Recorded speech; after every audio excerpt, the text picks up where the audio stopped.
What's up, everybody? Welcome to Building Our Power. This is Gabby back at you with another episode of Building Our Power. Thank you, everybody, for listening. Thank you for checking in. Thank you guys for all the Patreon donations as well as the personal donations. You've helped us fill up the fridge consistently. The community thanks you. We all thank you. And it's definitely helping out during these tough times for sure. Want to hit us up at Building Our PWR on our social media channels. And yeah, today we're going to get back into some theory.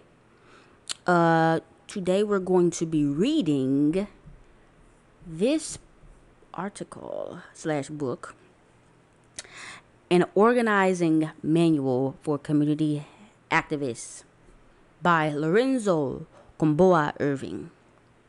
Community Control of the Poor Community.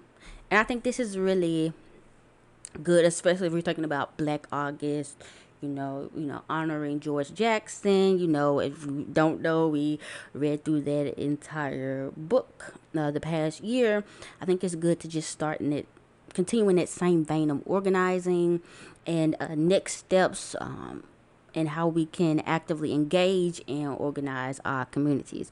So, definitely excited to read this with you guys. We're going to see how long it takes. We may finish it today, we may not. Let's just see. All right. Actually, Lorenzo starts with a quote from George Jackson. It says, "How do we raise a new revolutionary consciousness against a system programmed against our old methods? We must use a new approach and revolutionize the central city commune and slowly provide the people with the incentive to fight by allowing them to create programs that will meet all their social, political, and economic needs. We must fill the vacuum left by the established order. In return, we must teach them the benefits of our revolutionary ideals. We must build a substance economy and a social political infrastructure so that we can become an example for all revolutionary people." George Jackson, Blood in My Eye. The idea behind a mass commune is to create a dual power structure as a counter to the government under conditions that exist now. In fact, we anarchists believe the first step towards self-determination and social revolution is community control of the poor community. This means that people must form and unify their own organizations of struggle, take control of the existing communities and all the institutions within them, and conduct a consistent fight to overcome every form of economic, political, and cultural servitude, and any system of racial and class inequality which is the product of this racist capitalist society.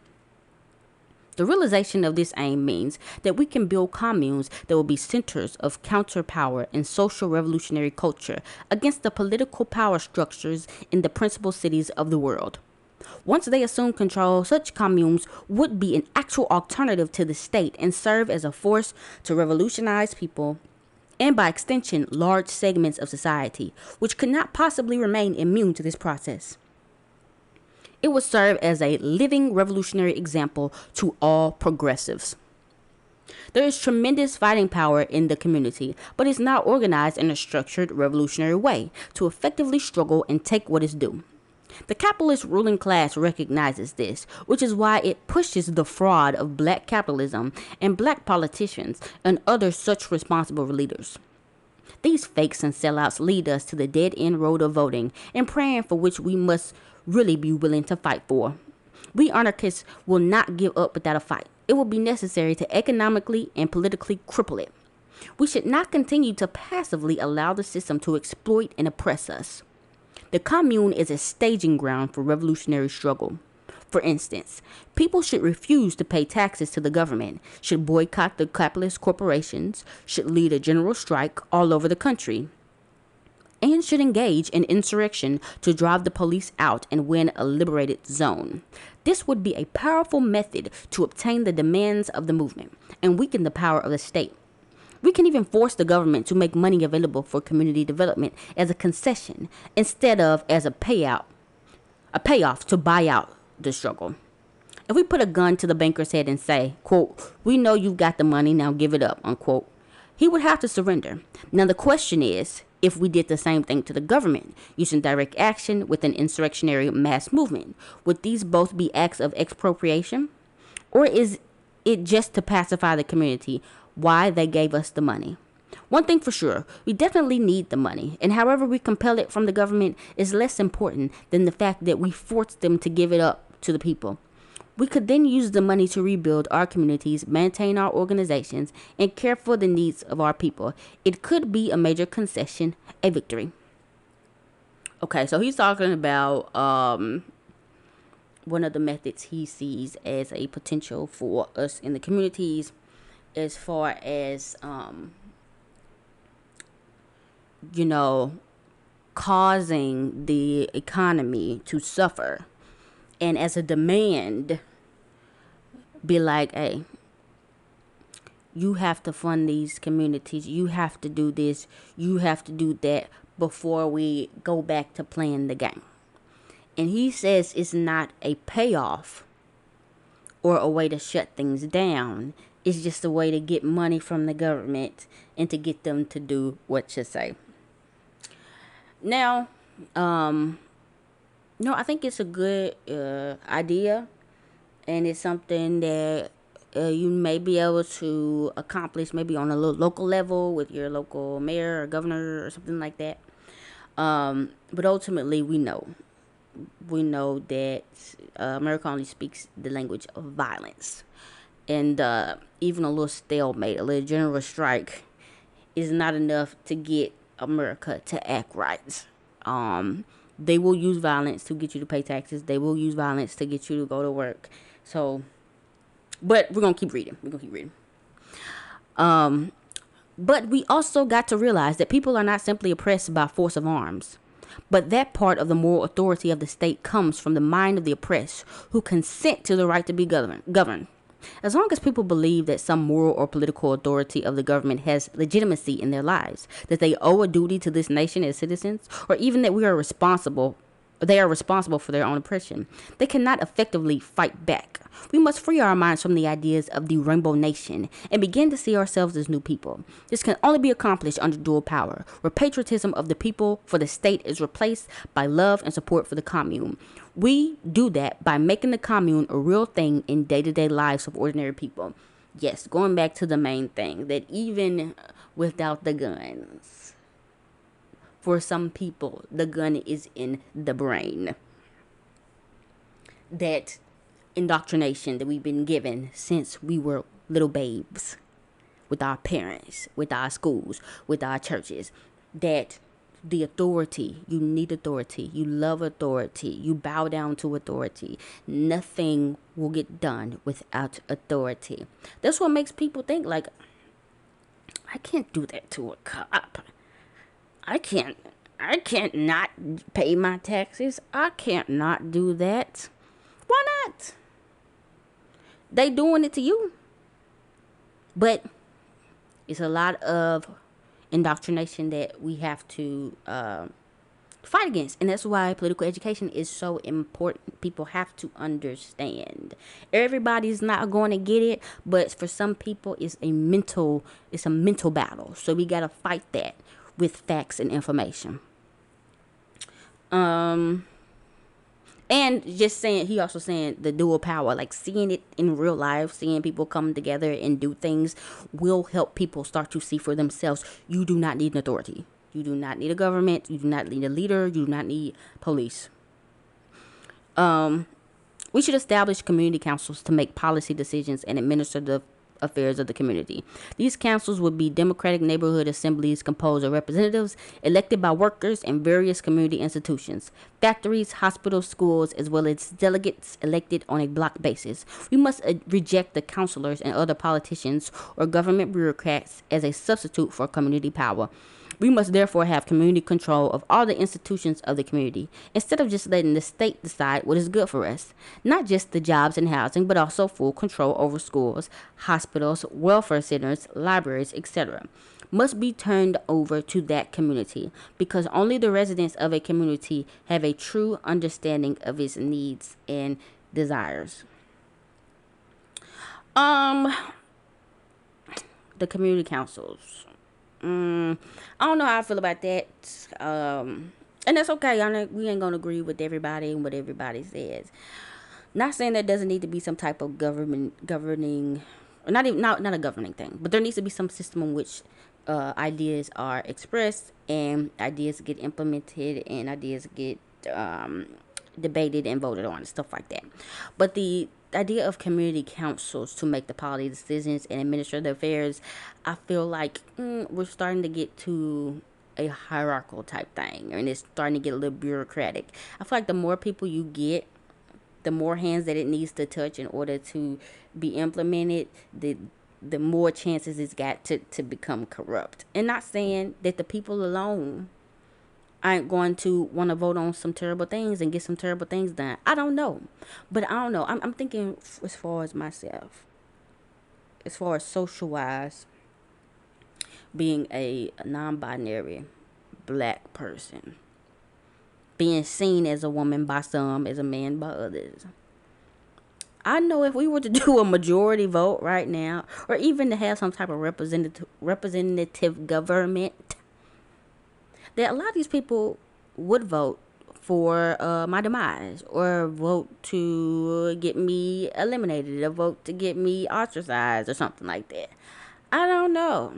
I mean, I understand this is a like a step by step process. This is like something like we could do this in the immediate future, like 10 years, and like 10 years, something like that. I get that, but I don't know. I guess when you are more, the more and more you are marginalized, the less you trust others to be able to make decisions based on your life. And I think that's why, for myself and for KT and for some others, we have tended to go more towards the anarchist route, because we realize that, some of this stuff that has been programmed into our brains, like even when you have the right intentions at heart, if you aren't actively thinking critically and fighting against those oppressive thoughts, they will be replicated in even a new society. I didn't come on here to nitpick on every little thing. Lorenzo is the bomb.com dude, is amazing, prolific. But we just gotta put our 2 cents in here, because it's just how we do it. What do y'all think? Put it in the comments. All right. But I do think, as far as people, period, even if we're not talking about creating an anarchist or communist society, we need the control of our own things. Why aren't the people that are using the library in control and making decisions about the library? Why aren't the people that live in the community with the hospital, why aren't they getting the care that they need? It's literally made for them. So I definitely get that part. Here's an example of how it would work. We would elect a community council to supervise all schools in the community. We would encourage parents, teachers, students, and community at large to work cooperatively in every phase of school administration. Rather than have an authority figure like a principal and his or her uncaring bureaucratic administration run things as are done at present, the whole community will have to engage in a militant struggle to take over the public schools and turn them into centers of culture and learning. We cannot continue to depend on the richest public school boards to do this for us. I definitely agree on that. That will never happen in the current system. The local council would then be federated or joined together on a local level to create a citywide group of councils who will run affairs in the community. The councils and other neighborhood collectives organized by a variety of reasons would make a mass commune. This commune would in turn be federated at the regional and interregional level. The aim being to create an interregional federation of communes, which would meet periodically in one or a number of mass assembly meetings. The federation will be composed of elected or appointed delegates representing their local commune or council. Such an interregional federation of communes would allow community councils from all over Southern Africa to work out common policies and speak with one voice on all matters affecting their communities or regions. It would thus have more power than any single community council could. However, to prevent the interregional federation from bureaucratic usurpation of power by political factions or opportunist leaders, elections should be held regularly, and delegates would be subject to recall at any time for misconduct, so that they remain under a control of the local community they represent. Now, under that, I do like the idea of regular voting. Like your position can be like, it is not long, at all, because I feel like that is one of the big issues that we have here among the millions. People can stay indefinitely, and these terms are way too long. 4 years, 4 years, that is too long. In the end of year, I already know what you about. You can't do it in 1 year. Bye. You ain't working towards something like I can tangibly, materially see. Adios. Good night. Get out. People will tell you all the time, yeah, well, you only had 4 years. Let you only have a 1 year term. Look how much folks would be able to do. Look how much they would accomplish in America if we said you only had a 1 year term. Because them folks, literally, every single move they make is about getting reelected. 4 years, you have plenty of time. You have 2 years to bullshit, 1 year to do or one or two things, and the last year is over there to campaign. So I get that. You know, we ain't gonna nitpick everything, but y'all know how I feel about schools and public schools. I feel like for a lot of these things to work, like a mass mobilization taking over the community, certain things are just going to have to be like no-brainers. If we're talking about a school, the children need to be at the center of all of these conversations. I don't want to hear none about what no school board leader got to say. I do want to hear about what the teachers have to say because they are the workers. But students definitely need to be centered in whatever we're talking about and whatever we're talking about how to run a damn school. Because they're the ones that are having to sit in the damn thing and get the education. So as long as that's in place, I'm good with all this. But I feel like a lot of these things are, you just throw people together and just say, do it. All of the isms and the obias and the power imbalances will show its head. There's got to be some type of education before we just say, go and do it. Because even with us, we can have, again, the right intentions. We're going to do this for us. This is going to be our thing. Blah, blah, blah, blah. Y'all over here creating a whole school. The children over here, they more bored than ever before. They're not being encouraged to do things they like. You know what I'm saying? That's the only thing I got to say. All right. We may not finish this tonight. Okay. The community councils are really a type of grassroots movement made up of all the social formations of our people. The block and neighborhood, community committees, labor, student, and youth groups, even the church to a limited degree, exactly, social activist groups, and others to unite the various protest actions around a common program of struggle for this period. The campaigns for this period must use the tactics of direct mass action, as it is very important that the people themselves must realize a sense of their organized power. Yes, yes. These grassroots associations will provide a form of organization to the usually mass spontaneous actions, whose basis is of the working class instead of the usual middle class misleadership. We anarchists recognize these community councils as being a form of direct democracy, instead of the type of phony parliamentary democracy, which is really nothing but controlled by politicians and businessmen. The councils are especially important because they provide embryonic self-rule and the beginnings of an alternative to the capitalist economic system and its government. It's a way to undermine the government and make it an irrelevant dinosaur because its services are no longer needed. Okay, so I'm getting what he's saying. So he's saying this is all still under the guise of we're still like right now 2023, and we're saying we're not even going to listen to y'all school board. We're going to decide what we want. We're going to decide what our kids learn. We're going to decide what we do with our damn library and implement it ourselves, just to show people and to get them thinking about and getting to see the power of themselves. I'm good with that. That sounds real good. And saying its social base is in the working class, so it will be literally the people that are in the communities, not no outsiders. The commune is also a revolutionary counterculture. It is the embryo of the new revolutionary society in the body of the old sick dying one. It is the new lifestyle in microcosm, which contains the new social values and the new communal organizations and institutions, which will become the social political infrastructure of the free society. Our objective is to teach new social values of unity and struggle against the negative effects of capitalist society and culture. To do that, we must build the commune into a class conscious movement to build class pride and respect, class and social awareness, and to struggle against the capitalist slave master. This communalism would be both a repository of class culture and ideology. We need to change both our lives and our lifestyles in order to deal with the many interpersonal contradictions that exist in our community. We could examine the class family, class, male female relationships, the mental health of the working and poor community, relations between the community and the ruling class establishment, and among working people themselves.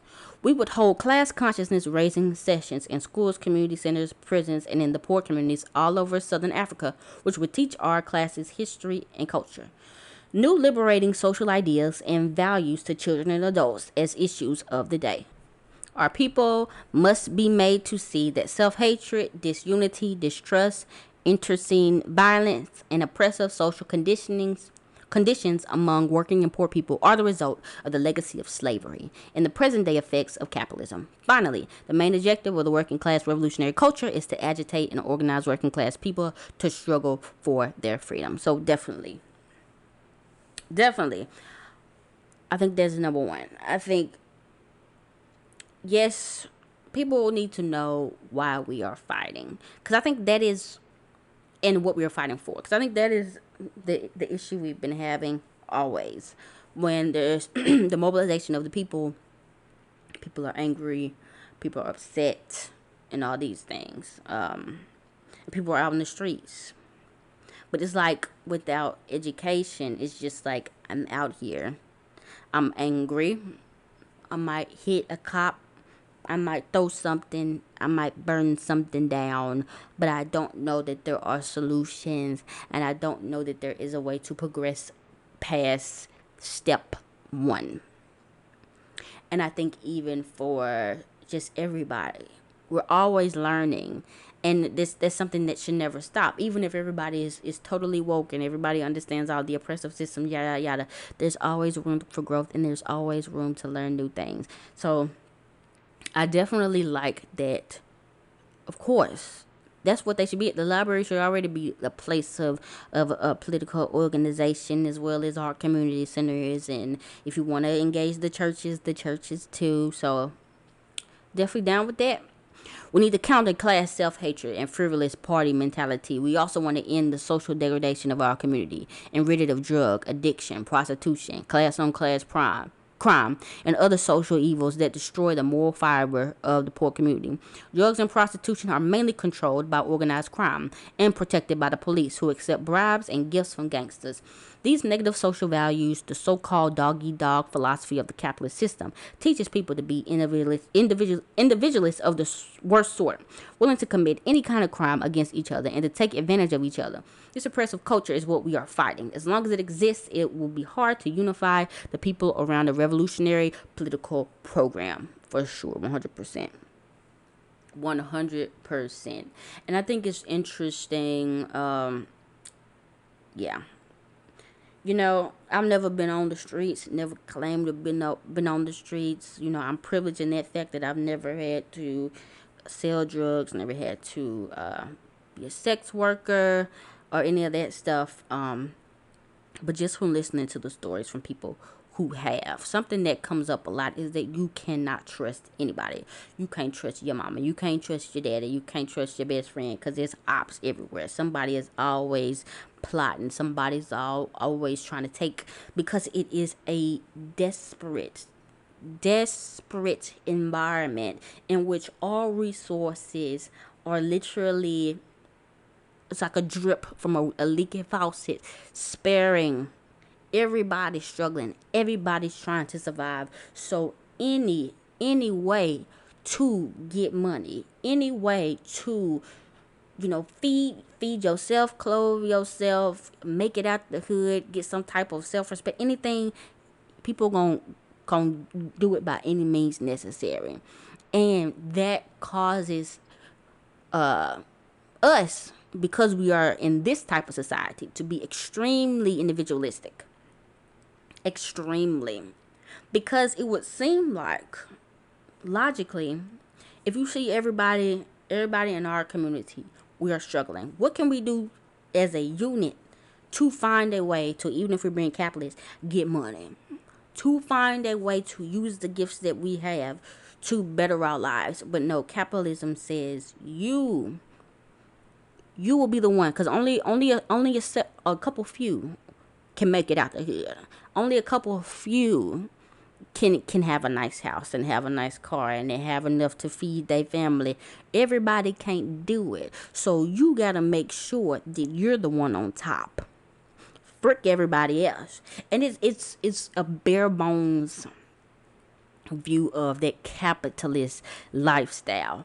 Everybody is in on the fight, and anybody who can be exploited will be exploited in that type of situation. But it's no different than what these corporations are doing. Corporations are doing it on a mass scale. A mass scale. The CEOs, they're the ones that's being the dog eat dog against each other. But they have all of us doing the dirty work, so you really can't even see it like that. But ultimately, it's just reinforcing this system and how it is. There's nothing innately wrong with us. There's nothing innately wrong with people who had to resort to dealing drugs or have to resort to this or to that, any type of black market crime, unless they over here hurting innocent people. It's just, that's the way that the system is run. It is what it is. But that is something that's been ingrained in us as well, and that will take a lot of undoing as well to even get us to the point where it's like, you can trust your brother. You can trust your sister. You can trust all of us. We have to establish that trust again and establish that we can be a community because we are all working together. This ain't one person trying to get ahead. This ain't one person trying to get on top of anybody else. This ain't one person trying to be in power. So, yes, I definitely agree with that. We're going to stop right there. The next part will be building a survival program. I will link this in our notes. I'll link this pamphlet in our notes. And yeah, let me know what you think. I definitely see where he's coming from, and I definitely think there are some things that we can take from this. A lot of this stuff you can tell he built on from George Jackson and what he was thinking about, building that vanguard party, organizing the community, stuff like that. So I'm excited to see where else we go from here. But yeah, this has been Gabby, and this has been Building Our PWR. Building Our Power. Hit us up on Building Our PWR. Alright, yeah.